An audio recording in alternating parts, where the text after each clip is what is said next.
That was only far too long. All right, France. Question, Grayson? France in the 16th century. The Renaissance is done, mostly. The Reformation is in full swing. Protestantism has spread to France. And as a result, France is embroiled in the wars of religion. The painting you see on the right is called One Morning at the Gates of the Louvre. You don't need to know that, I'm just telling you. Okay? Painted by Edouard de Montpensier. It depicts Catherine de' Medici there. She is the mother of the King of France. She's come out and she's looking at some aftermath of the wars of religion. Literally dead bodies lying in the streets. Okay? The wars of religion, who fights them? When are they? 1559 to 1598. 40 years, guys. 40 years of warfare over my way of loving God is better than your way of loving God. Tens of thousands of people killed. It's not even my God is better than your God. It's the way you worship God is wrong. Mine's better. What do we know brings prosperity? Peace brings prosperity. Do we have much prosperity in France during the last half of the 16th century? No, because we have constant warfare. So all of the money is going into fortifications and armies and battle and munitions, feeding the army. And so houses aren't getting built and roads aren't getting improved and bridges aren't getting built. Things aren't getting better. They're just getting destroyed and then not fixed. Okay? This is what's going on in Iraq and Afghanistan, guys. Things can't get better for them until they get peace. Question? All right. The wars began with the death of Henry II of France in 1559. What happened is there's no heirs to the throne who are old enough to take control. And the people who rule in their stead are not strong enough to create conditions of peace. And what emerges is what's known as a proxy war. You know what proxy means? It's when you do something on behalf of someone else. So what happens is the Protestants and the Catholics in France are fighting. But who is really funding that fight for them? What's the Catholic nation on the block? We're in France. Spain. Spain is loving this. They're like, oh yeah, go Catholics, go. And they are sending help monetarily, physically, all they can. And who's on the other side? Nope. Germany isn't a unified nation. Portugal's also, no. Holy Roman Empire is Catholic. Not the Netherlands. They're just fighting for their own peace. England, thank you, big Protestant country. England is more than happy to do anything it can to poke its finger in Spain's eye. And nothing would make Spain more unhappy than to have its neighbor turn Protestant. So that's why Spain is fighting on the Catholic side and why England is providing aid to the Protestants. And so the wars drag on. Because who isn't suffering the immediate effects of the war? Spain and England. Their countryside isn't being torn up. Their government isn't disrupted. Their agriculture isn't disrupted. It's not their citizens dying. So they are having very little problem seeing this war continue. Right? Anybody have that house in their neighborhood? You know, the one where you drive by and you wonder what disaster or calamity has befallen that family today? Yeah, some of you are nodding. Okay. France is that house. And England and Spain are kind of enjoying watching the disaster in slow motion take place. Because it's not actually affecting them, but it's just kind of fun to watch. Wonder who wins. Right? Okay. The actual sides. I maybe need new batteries. Catholics, and in France, the Protestants have a special name. They're called Huguenots. Huguenots. I believe the proper French pronunciation is Huguenot. But you will never spell it anything close to correctly unless I let you say Huguenots.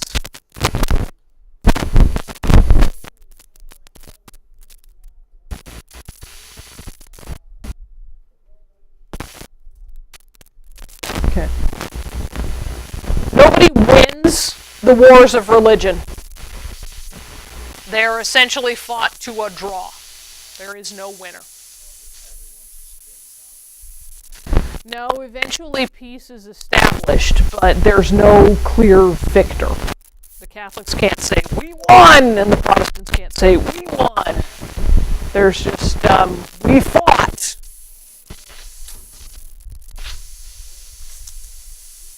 Andrew. Okay, now there are significant events. We call this whole period the wars of religion, but there's a first war of religion, and a second war of religion, and a third war of religion, and a fourth and a fifth. Okay? Sometime after the third war of religion had been resolved with a treaty that you don't need to know, something happened called the St. Bartholomew's Day Massacre. St. Bartholomew's Day is a feast day in the Catholic Church. And we call it the St. Bartholomew's Day Massacre, even though it happened on St. Bartholomew's Day Eve. But anyway. All right. You have to have a little background here. This happens under the reign of Charles IX. He is a Catholic monarch. Okay. Catherine de' Medici is his mom. Do you remember the de' Medici name? She was wed to the former king of France, Charles's dad, to try and build an alliance between northern Italy, Catholic, under the control of the Pope, and France, to make sure that France would continue to support the Pope. Again, marriages are not for love. They are for political reasons, alliances. Okay? In 1572, in August of 1572, this goes on 3 days. 3 days. Catherine de' Medici gets the blame for this, even though it was carried out under Charles IX's order. Okay? Here's what happens. Charles's sister, who is going to be what religion? Catholic. She has gotten married to a Protestant prince, Henry of Navarre.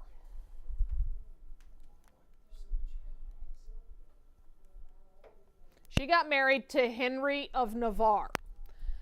Why would you marry a Catholic princess and a Protestant?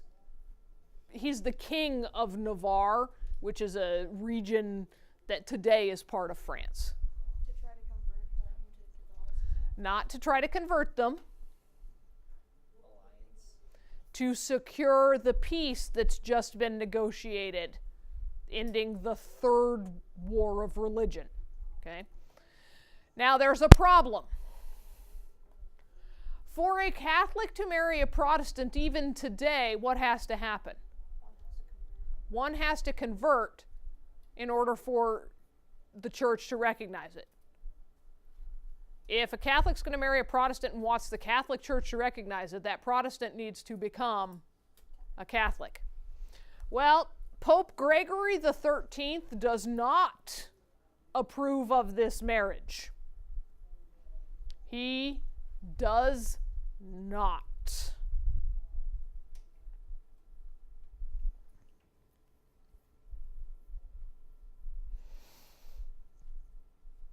Guess who else doesn't approve of this marriage? No, Charles is okay with it because he wants the wars of religion to stop. But what other Catholic monarch is interested in this marriage? Philip II of Spain is not happy. It comes down to this guy. His name is Admiral Gaspar de Coligny. Okay, Coligny is all you need to know. There was an attempted assassination. Okay, 5 days ago, the wedding took place. All of these Protestant leaders, all of these Huguenot leaders had come to Paris with Henry, with their king. They stayed around to negotiate some of the finer points of this peace, debate things. The political and military leader of the Huguenots is Coligny.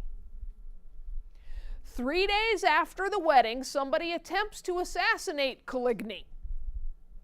They slit his throat. No, I'm sorry, they shot him. They shot him out of a window. He's walking down the street, they shot him. He's critically wounded, but he's not dead, and he just might survive. The Protestants in Paris are a little freaked out. And by the way, Paris is a very Catholic city. So it was a show of faith for Henry of Navarre and the Protestants to come there for this wedding. They knew they were in a hated minority. Yes, Jake? So you're saying it was like President... JFK going to Texas. Oh yeah, that's what I was going to say. JFK going to Where he knew that he wouldn't be liked? A little, yes. Okay. So, how do the Protestants feel after this attempted assassination? How do the Catholic power people in Paris feel? The king, his sister? Well, they're kind of like, darn, didn't kill him. But they're also hearing on the part of the Protestants, right? So what are the Catholics thinking? Uh-oh, the Protestants might cause some trouble. They might have an uprising here. So Charles issues the command to kill a specific group of Huguenot leaders, including the already wounded Coligny. This is the St. Bartholomew's Day Massacre. The painting you're looking at is called the St. Bartholomew's Day Massacre by Francois Dubois.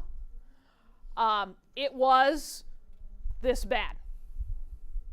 Literally slaughter in the street, dead bodies laying in the streets. They get their hands on Coligny, who clearly can't fight back, right? And they slit his throat and drag his body into the street. They behead him, and history tells us that they tried to send his head to Pope Gregory. It never got there. It was intercepted in an eastern French city. But, yeah. The estimates of fatalities, by the way, it wasn't contained to Paris. It started in Paris and lasted 3 days there. But it spread to other cities, especially very Catholic cities. It spread through the countryside. Protestants are attacked countrywide. Okay? Estimates of fatalities between 5,000 and 30,000 in 3 days. That's a lot, yeah? We have some actual historical basis for this. We have records where the municipal government of Paris paid day laborers in Paris to go downriver from Paris a little bit along the banks of the Seine, that's the river that runs through Paris, and collect the dead bodies that had washed up along the banks of the river. And they were paid by body. And we have receipts. They collected over 1,000. That's just the ones that ended up in the river and washed downstream. Okay?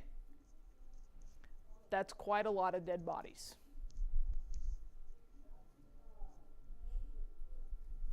This is interesting. Music. Okay. Henry of Navarre is cornered. He gets himself out of Paris by lying. He says, I'll convert. I'll convert. And so they let him go. Once he's out of Paris and free of the grips of the Catholics, he renounces his conversion. Go figure. Yes, ma'am. Why would they kill him? Wouldn't that upset the princess? Oh, probably, but the princess didn't love him. Remember, it's a marriage of political alliance. Okay? The Pope, for his part, when he hears about this, he orders a Te Deum sung. That is a mass of celebration. And for several hundred years on St. Bartholomew's Day, in addition to the usual Catholic St. Bartholomew's Day's festivities, they continued to sing a Te Deum of celebration over this massacre of the Protestants. Pope Gregory also orders a commemorative medal struck and handed out. Struck of copper, and on one side is Pope Gregory's head, and on the other side is a scene of Protestants on the ground and Catholics over them with their blades. It's, yeah. Philip II of Spain. Remember, uber Catholic, right? Catholicism isn't, at least as practiced at this time, a particularly joyous religion. He lives a rather monastic life. We've talked about that. It is recorded that he laughed out loud for the only time in his life when he was told about the St. Bartholomew's Day massacre. Can we think again for a second about how uber Catholic Philip II is? Why would he laugh? Protestants dead. He's uber Catholic. It delights him to think about dead Protestants in the streets.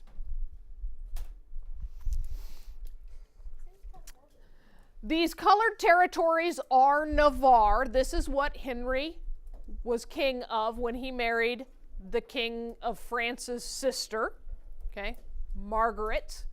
She's known as Queen Margot later on, okay.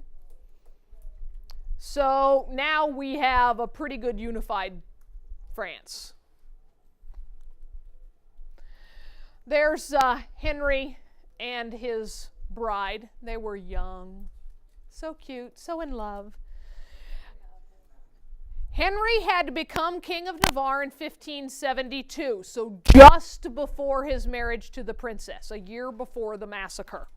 Or I'm sorry, in the spring of the massacre, spring of the year of the massacre.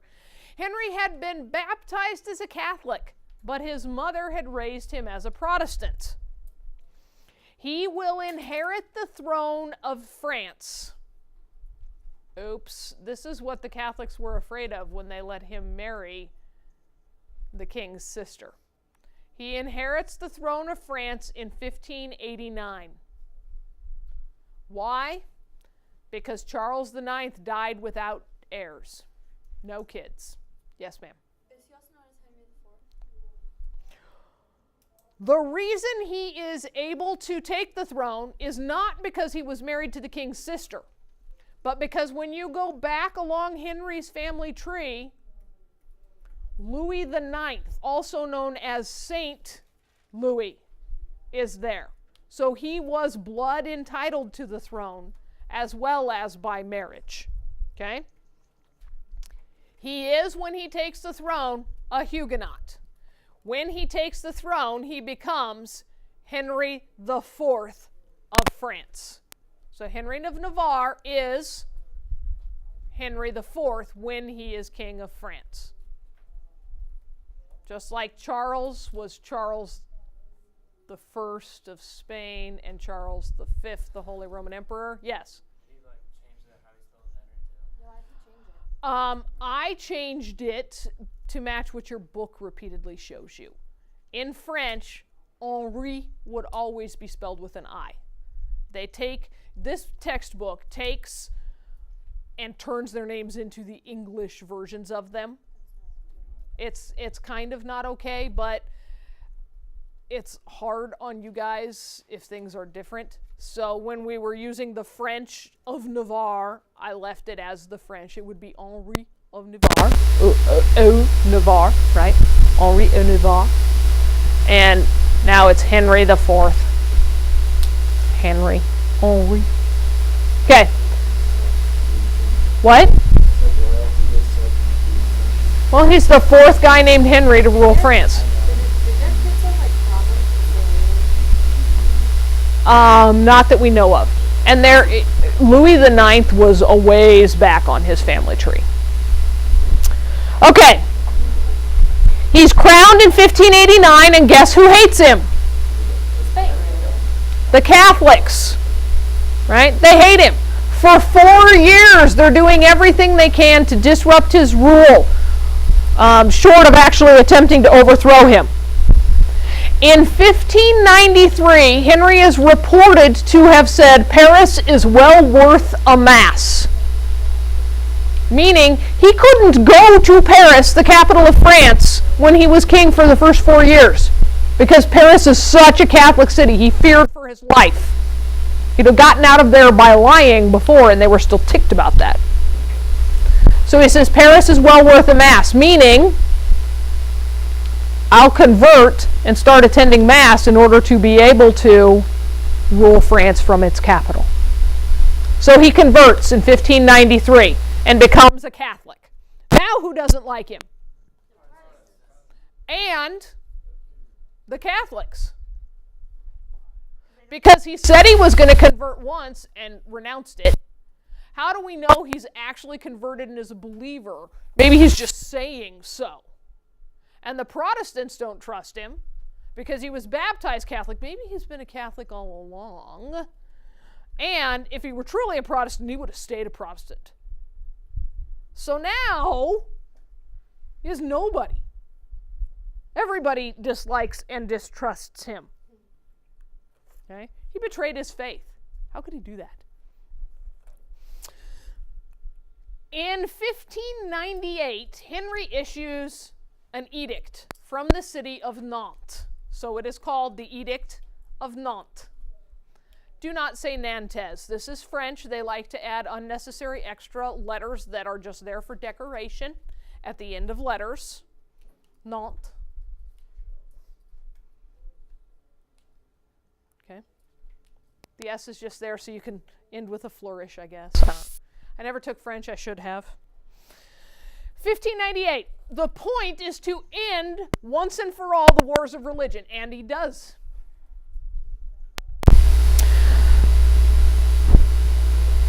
The Edict of Nantes restores civil rights to Protestants. They can hold some public offices.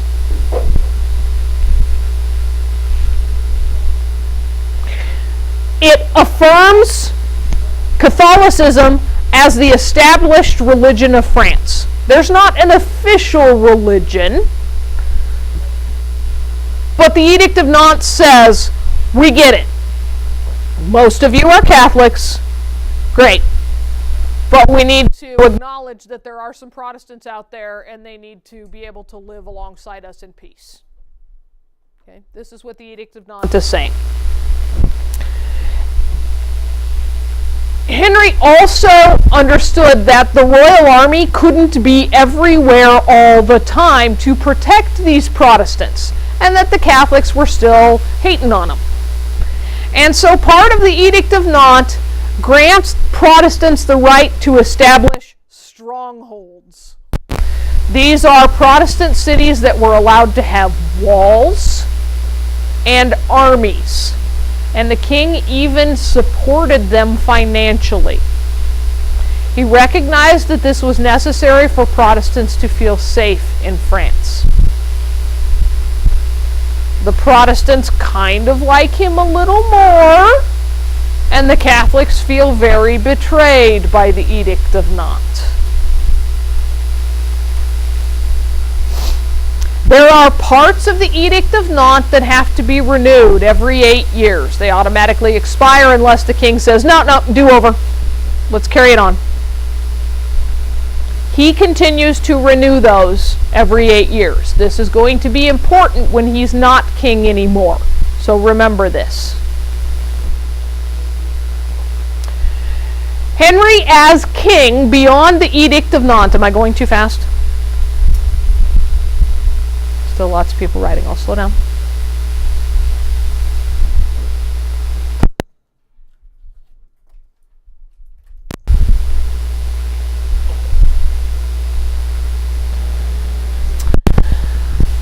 As king, Henry VIII, or Henry the, wow, wrong country. Henry IV wants to provide a chicken in every pot. What does that mean? Everybody needs to have food. Is chicken an everyday meal for the peasantry of France? Definitely not. Mostly bread, grain. Okay? A chicken in every pot means everybody's going to be pretty well off. Is Henry, by 1589,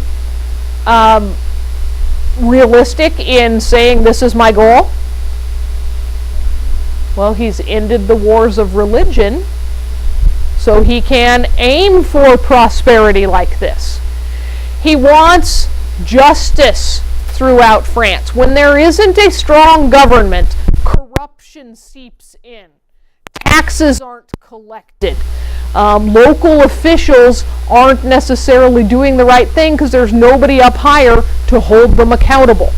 So Henry, as part of his chicken in every pot kind of mentality, aims to restore these things. He also says, now that we're not spending on war, we're going to start working on our infrastructure. We're going to repair those roads. Starts building bridges, making sure that cities have good water supplies, digging wells, building fountains. This is significant because it is infrastructure that allows internal trade to happen. And trade always makes everyone better off. And if we have peace, we can trade. And if peace brings prosperity, so does trade.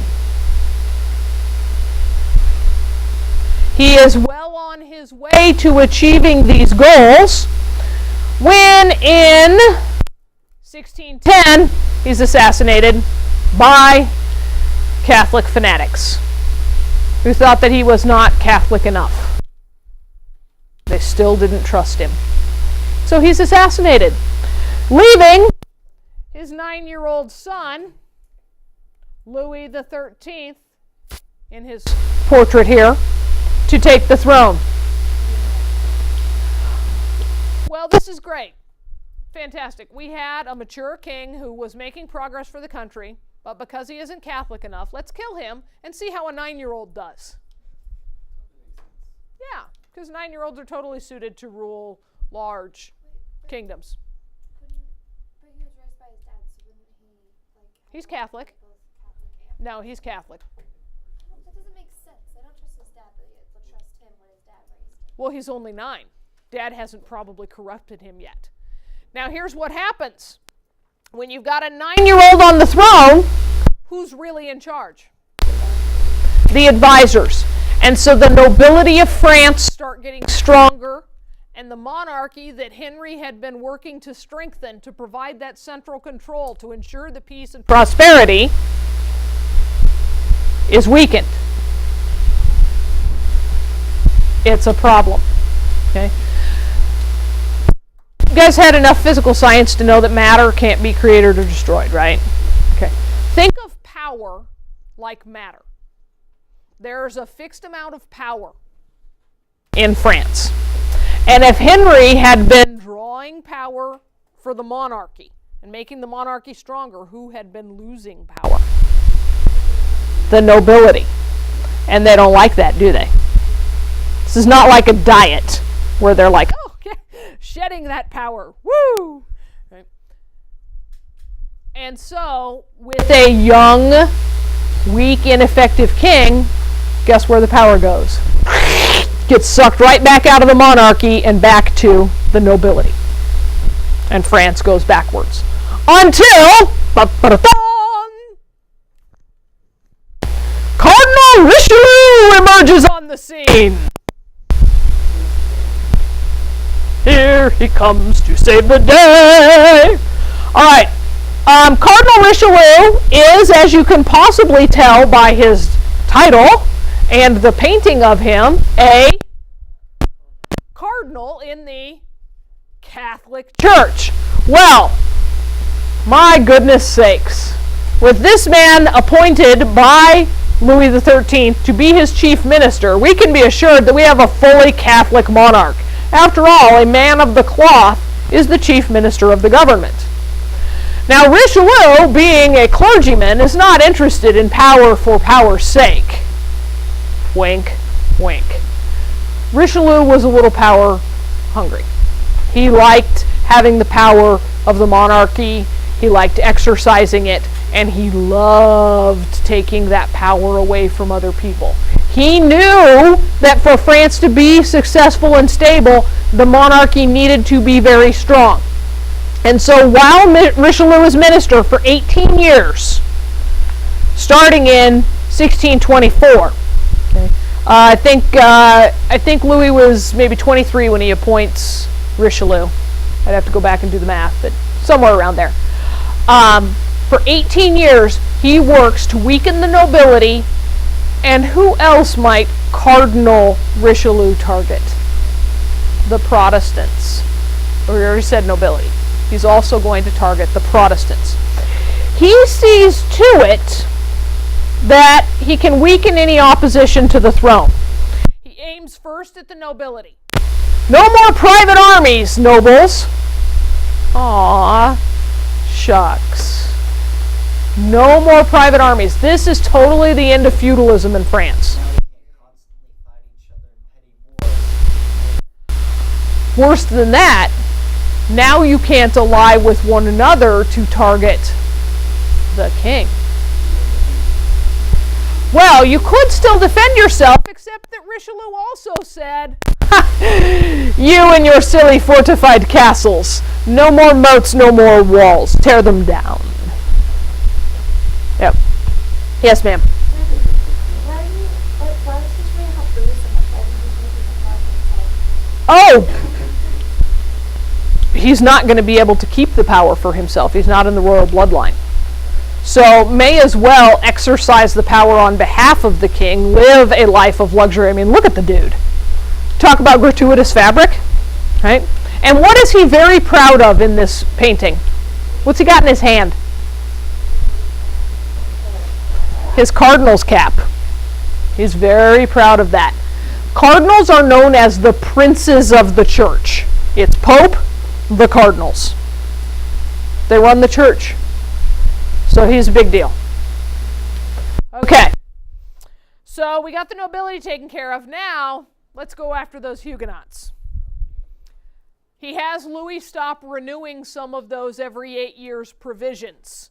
And one of them that isn't renewed is the permission to have stronghold cities. La Rochelle is one of the big Protestant strongholds. The walls are torn down. And they can't have Protestant armies anymore. But that's all right, he says, because if the princes can't, or if the nobility can't have private armies, then you don't have anything to be afraid of anymore, because they're not going to be able to come after you. Now, why is it important that the walls on the castles of the nobility come down and the walls around the Protestant cities come down? You don't want one group like taking power from another. It's not about them taking power from each other, Jake. Grayson, did you raise your hand? Okay. And it's not about being fair, Isaiah. Yeah. If the king's army says there's something going wrong in there, we don't need to be stopping to ask permission or to have a gate opened or a drawbridge lowered. This is all the king's country, and his army goes where he wants. I do what I want, is what Richelieu is saying.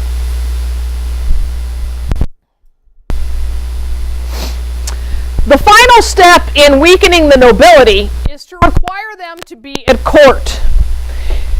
Richelieu very carefully selects the most powerful nobles, and that's not just the most wealthy, but the ones who have the most influence among the other nobility. And he takes and he makes them army officers or naval officers, remove them from their homes, make them spend some money to support themselves on the road, remove them from their buddies, or he appoints them to positions at court where they're required to be in attendance on the king at the palace in Paris. If you are here all of the time doing your job, serving the king, guess what you aren't doing? Plotting against the king. You're right here under our noses. We've got our eye on you. No monkey business. Pretty smart, huh? Plus, it costs money to be at court. Got to have all those fancy clothes. You got to throw parties and entertain the other nobles at court. And money equals.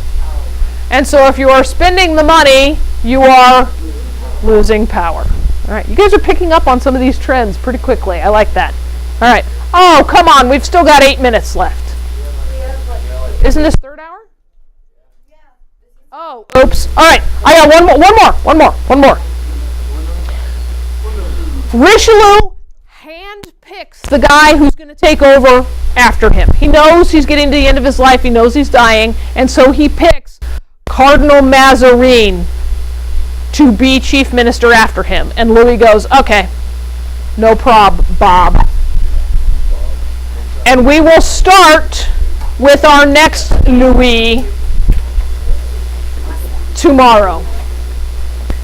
Have a good day. I sent an email home to your folks letting them know that I will be leaving conferences at 6:45 tonight to do a grad school discussion online.